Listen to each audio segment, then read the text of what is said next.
80% د پښتو ژبې لوی لیکوالان، پوهان، فنکاران، جرنالیسټان دا ووتلو. ستاسو څه خیال دی چې څوک یاره په یورپ کې ژوند کوي هغه به بیرته دلته راځي؟ سوال نه پیدا کیږي چې هر هغه خلک چې په بل کلتور کې ځي د هغو دریم نسل به د هغه ځای کلتور او ژبه خپلوي. یعنی چې دی پښتون د زمري او د مار سره یږدي، نو پښتنو دوی ته هغه ماته ورکړې ده، په 5 نمبر باندې اردو راځي. لیکن اردو که موږ وګورو دا وخت هم د سرکار ژبه ده.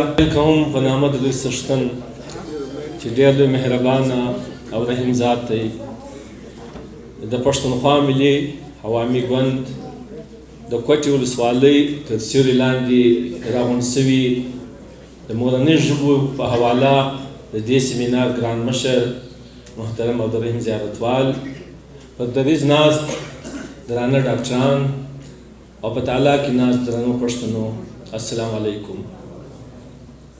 هر کله چې په یو موضوع خبره کیږي نو یو څو سوالونه خلک ځان ته یږدي، لکه د نن موضوع چې دا مورنۍ ژبه. مورنۍ ژبه ولې مهمه او معتبره ده؟ آیا دا زموږ دپاره معتبره ده که پخوا هم معتبره وه؟ چې کله چاته واک ورسېدلی دی هغه د خپلې ژبې سره څه سلوک کړی دی، او نن چې نړۍ د یو ګلوبل ویلیج یا نړیوال کلي رنګ خپل کړی دی، نو د مورنۍ ژبو څه ارزښت دی؟ بیا که لږ وخت ولو په پاکستان کې د ژبو کومه عیني مسله چې ده، او که لږ نور وخت و پښتو نن سبا په کوم حال ده، په دې موضوع به لږ نظر سره شریک کوو او د وخت به مو خیال ساتو. د یو کار جوړښت په څلورو بنیادو وي چې په هغه کې مهمه ژبه وي. لکه یو ګاډۍ چې په څلورو پایو ولاړه وي، دا د مخ پایې ډېرې مضبوطه وي او ډېرې مهمې وي. دا رقم د یو قوم په جوړښت کې ژبه او کلتور د مخ د پایو کردار ادا کوي. مورنۍ ژبه هغه ده چې د مور په غېږه کې انسان یې زده کوي، په هغه ژبه دی خوبونه ویني او په هغه ژبه باندې دی سوچ وایي. هر انسان دا خواهش لري چې زما ژبه دي د بل څخه معتبره وي، زما جامې دي د بل معتبره وي، زما کلتور دي د بل معتبره وي. موږ که لږ په ماضي کې ولاړ سو د نړۍ تاریخ ته وګورو نو هر امپریالیزم چې راغلی دی هغه خپل ژبه او ثقافت په نړۍ تپلی دی. ډېر لرې به نه ځو، سکندر اعظم یو داسې کردار پاتې سوی دی چې په نیمه نړۍ باچهي کړې ده. دی د یونان څخه راولاړېږي او یوناني ژبه تر هند او پښتونخوا رارسوي. دی د خپل ځان سره خپله ژبه او کلتور راوړي. هر هغه ژبه چې د سرکار او دربار ژبه وي هغه پرمختګ کوي، په هغه کې فلسفه پیدا کیږي، په هغه کې ادب پیدا کیږي. موږ که د نړۍ تاریخ وګورو نو د دنیا چې کم نوموړي فلسفران دي هغه که افلاطون دی که ارسطو دی هغه د یونان څخه راولاړېږي. د سکندر اعظم څخه پښتنو څو واره ډغره وهلې ده. د پښتنو په اړه د سکندر اعظم ډېر اقوال شته، خدایو به ستوی مخې ته کښېږدم.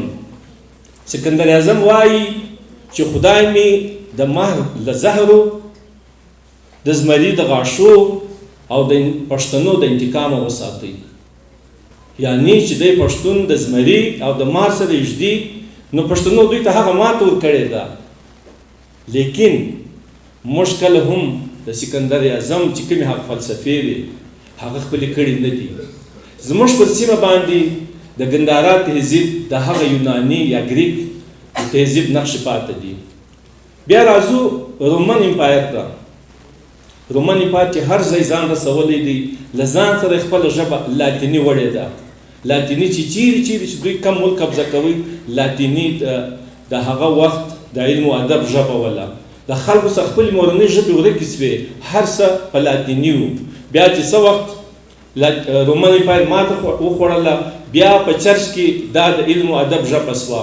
نن هم د دنیا تاریخ که تاسې راواخلئ لاتیني ژبه د علم و ادب خزانه ده. بیا که بل موږ راسو د عربو خواته، عربیان په خپل ژبه او کلتور دومره غرور کوي چې د خپل عربي ژبې چې څوک نه پوهېږي هغه ته دوی عجمي وایي. عجمي معنا ګونګی. هر چیرې چې عرب تللی دی، که شمالي افریقا دی، که جنوبي دی، که منځنۍ افریقا دی، عربو خپله ژبه عربي رسولې ده. د عربي مخنیوی که سوی دی نو هغه په ایران کې سوی دی چې ایرانیانو خپله فارسي ژبه وپالله. لیکن دلته دا اوسو چې په ایران کې پهلوي رسم الخط چې و هغه په عربي واوښتی. نو دا رقم چې موږ ګورو چې هر واکمن راغلی دی خپله ژبه یا او خپل کلتور په هغه علاقه باندې تپلی دی. په ځینې ځایو کې بیا موږ ګورو چې دا ژبه ځینې خلکو د خپل ځان دپاره د بدارۍ په علامت په طور ساتلې ده. مثال به زه تاسو ته د سنسکرت درکم. سنسکرت د مسلمانانو بادارانو او د سنسکرت چې کوم مذهبي پیشواو د هغو ژبه وه.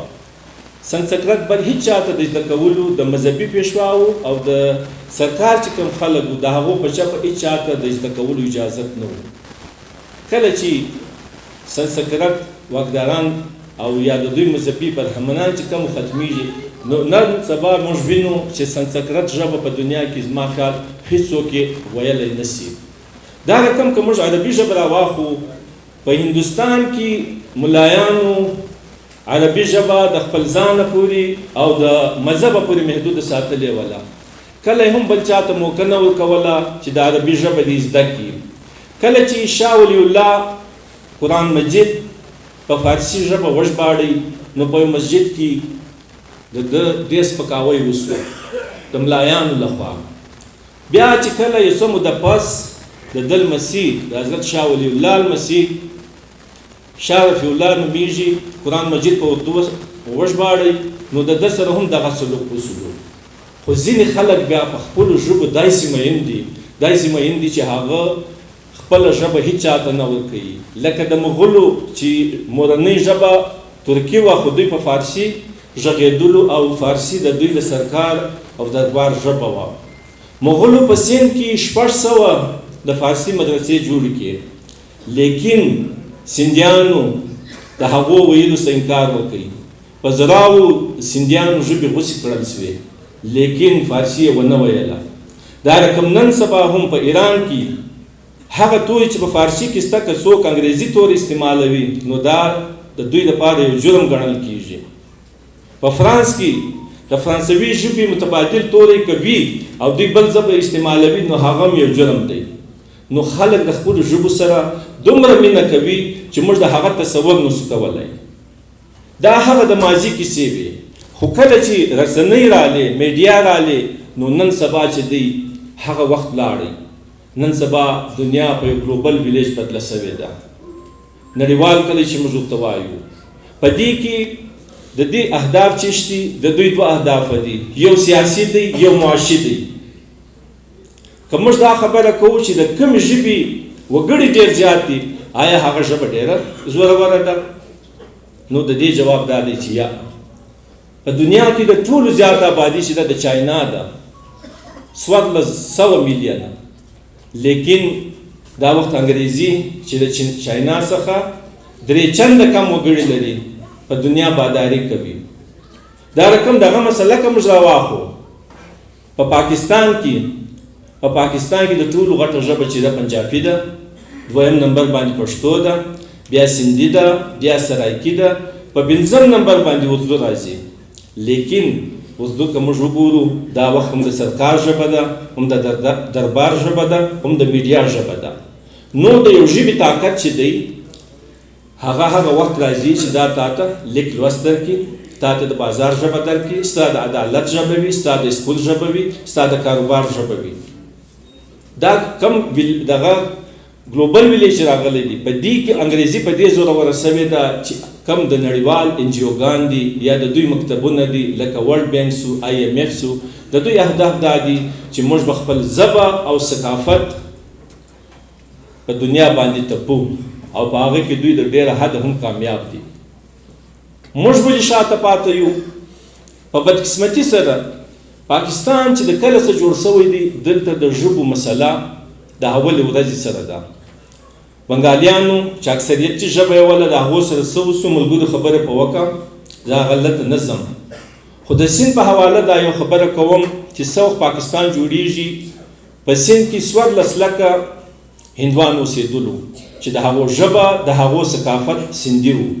په دا 14 لکه هندوانو کې 12.5 لکه په زور وهند ته په هجرت کولو مجبور شو او د دې 12.5 لکه په بدل کې 11 لکه اردو ویونکي د هندوستان څخه راوړل شو او په کراچي کې حیدرآباد او اوس خو سکر نوابشاه پورې مهاجر راغلي دي او دا ژبه یې داسې د سرکار ژبه جوړه کړله چې نه د چا زده وه نه دغه دا وخت په پاکستان کې موږ هم په فخر باندې اردو وایو. دا ځکه چې د دې شاته یو تینک ټینک دی، د دې شاته میډیا ده، د دې شاته حکومت ولاړ دی. زموږ د پښتو سره ولې دومره ظلم روان دی؟ موږ په دې سوچ نه وهو چونکې دا سیاسي مسله ده. پښتنو سره حول ظلم هغه وخت وسلو چې څه وخت هند تقسیمیږي.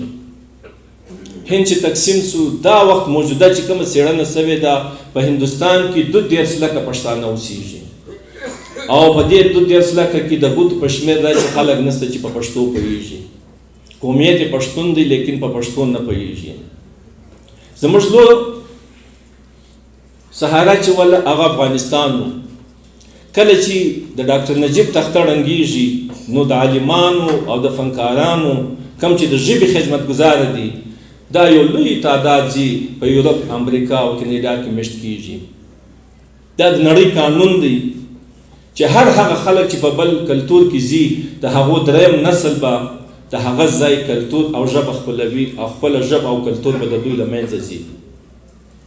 بیا اوس دغه وسو دا نوی د طالبانو کوم رژیم چې راغلی دی په دې کې 80% د پښتو ژبې لوی لیکوالان، پوهان، فنکاران، جرنالیسټان دا ووتلو.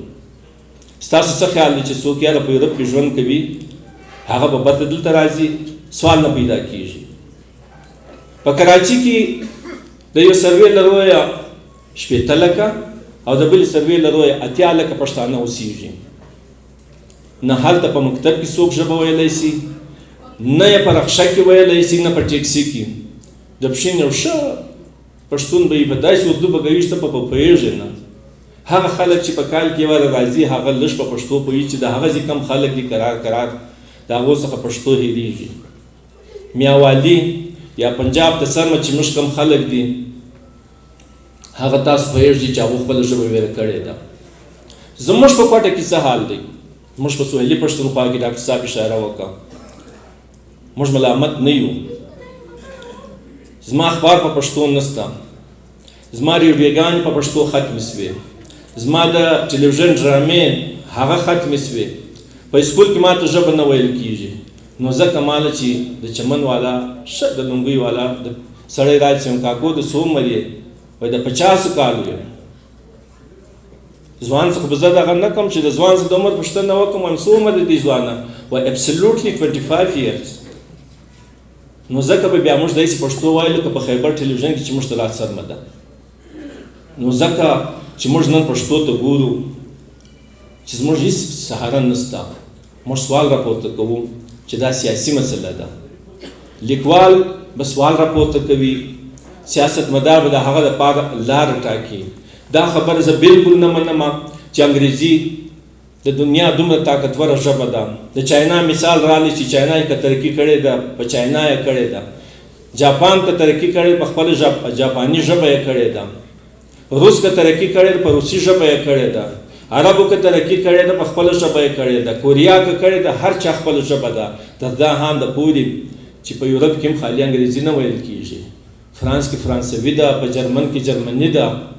هر یو ملک خپله ژبه لري، پرمختګ کوي. صرف چونکې دلته موږ ته مسله سیاسي ده ځکه زموږ ثقافت کرا له منځه ځي. زموږ هغه سندرغاړي، هغه کورنۍ چې پښتو به د زموږ رسوله نن یا په فکر کولو مجبوره دي یا دا فن پرې ایښی دی. د افغانستان ټول ګلوکاران چې تاسې ورسئ خواران یا په دا ګلمنډۍ چوک ناست دي د ماښامو خلکو ته یې خولې وازې نیولي چې دغه وکړي یا یو څه مرسته یې وکړي. نو یو ملک چې بدلیږي، یو سیمه چې بدلیږي، هغه د هغه ژبه او کلتور که تاسو د هغه څخه واخلئ بیا بدلیږي. زه د خپلو خبرو پای د لارډ میکالې د هغه قول په رڼا کې راوړم چې کوم د په کال 1835 کې ویلي دي. دی لیکي چې ما د ټول بدصغیر، لارډ میکالې هغه دی چې د انګریزانو نظام تعلیم یې دلته راوړی، وایي ما د ټول بدصغیر سفر کړی دی او په دې نه چې نتیجه رسېدلی یم چې موږ تر هغه وخته بدصغیر نسو فتح کولی تر څو چې موږ دا خلک د دوی له کلتور، د دوی د پلار او نیکه له کارنامو او له خپل تاریخ څخه لیرې نه کړو.